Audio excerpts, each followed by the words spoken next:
Далеко на Урале жила довольно игривая и неугомонная кошечка по имени Мурка. Она любила детей и радостно мяукала при виде людей. Но в один день все изменилось. Вся большая семья, включая неугомонную кошечку, отдыхала на даче в деревне. Но вот пришло время возвращаться. Пока грузили вещи в машину, забыли прикрыть ворота. В этот момент от сильного порыва ветра калитка забора резко хлопнула, и от испуга Мурка куда-то рванула. Ждать ее не стали, и, как многие люди, просто уехали, оставив кошку где-то в морозной зиме. Кошка спустя час вернулась к дому и не обнаружила своих хозяев.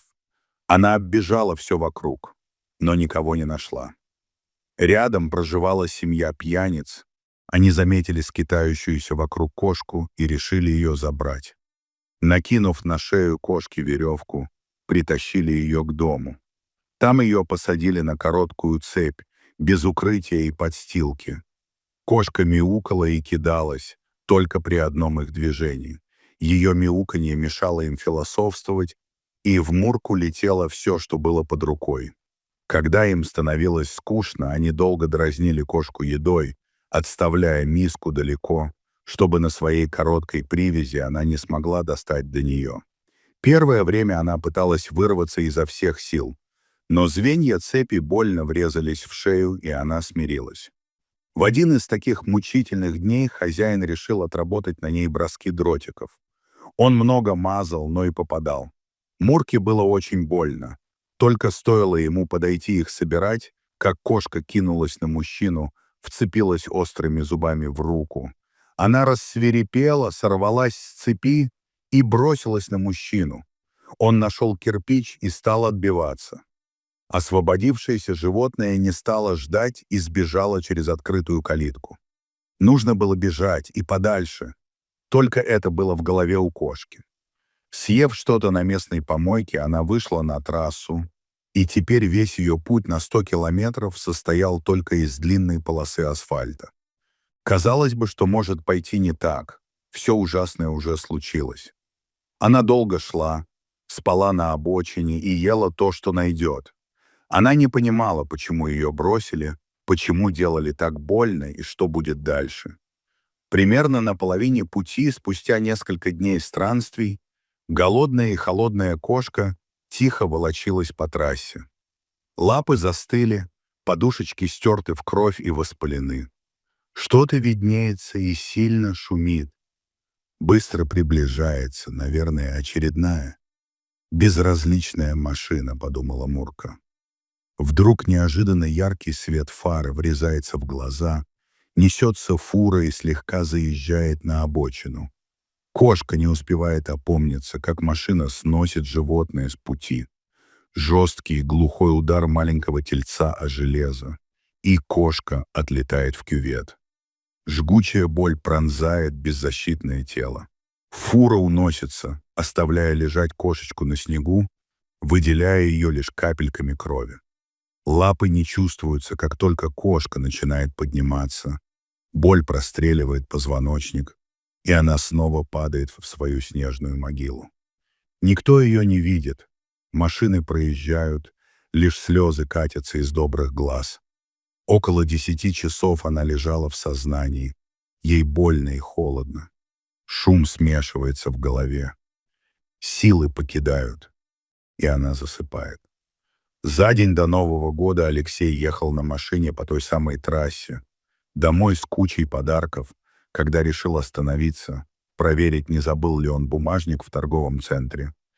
И пока рылся в сумке, заметил в кювете что-то странное и решил на всякий случай проверить. Это оказалось животное. Оно было слегка запорошено снегом и на вид не подавало признаков жизни. Было непонятно, что оно тут делает, довольно далеко от цивилизации. В следующую минуту он увидел кровь и понял, что животное сбили. Проверил, кошка еще была жива, тяжело дышала, но на движение и прикосновение не реагировала. Значит, сильно замерзла. Он не смог оставить ее, осторожно взяв на руки, Алексей понес Мурку в машину и мигом помчался в ближайшую ветеринарную клинику. Кошка в пути чуть отогрелась и начала очень тихо мяукать, словно рассказывая о всем, что с ней произошло. Мужчина лишь бессознательно успокаивал бедное животное. «Скоро все будет хорошо». В ветеринарной клинике все были удивлены. После осмотра они сказали, что в таком состоянии кошка пролежала не меньше 3 дней. Это всех ужаснуло, и надо было принимать решение — усыплять или бороться за нее. За это короткое время Алексей очень проникся к ней и решил, что это его новогодний подарок. Семья согласилась, и они стали спасать бедняжку. Новый год встречали в больнице, ни на минуту не бросая Мурку. Шло время, она потихоньку восстанавливалась, и ее выписали. Уже через полгода Мурка весело резвилась в своей новой любящей семье, которая спасла ее от верной смерти. Все шло хорошо, и вот в семье образуется пополнение. Дома появляется малыш, кошка, как вторая мама, всегда находится рядом и норовит везде залезть и помочь. Тихой лунной ночью весь дом сладко спал, малыш был в отдельной комнате. Вдруг кошка что-то почувствовала и проснулась. В это время ребенок запутался в одеяле и начал задыхаться. Он никак не мог распутаться в силу своего возраста, и его практически не было слышно. Малыш борется, но ничего не получается. В панике он еще больше запутывает себя. Мурка это почувствовала и с диким мяуканьем понеслась в комнату родителей. Ничего не понимающие взрослые не торопились вставать.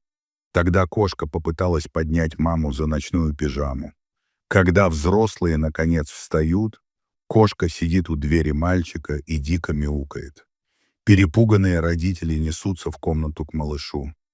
Ребенок уже не мог кричать, мама быстро его распутала и помогла ему отдышаться. Кошка перестала мяукать, но все еще переживала, не могла найти себе места. Отец вызвал скорую, и через некоторое время врачи осмотрели ребенка. Никаких серьезных повреждений нет, и уже можно было не беспокоиться. После ухода врачей Мурка успокоилась и уселась рядом с малышом, положив морду рядом с ним. Глядя на эту картину, отец не смог сдержать слез. Вот так, когда-то спасенная им жизнь спасла самого ценного человека в его жизни.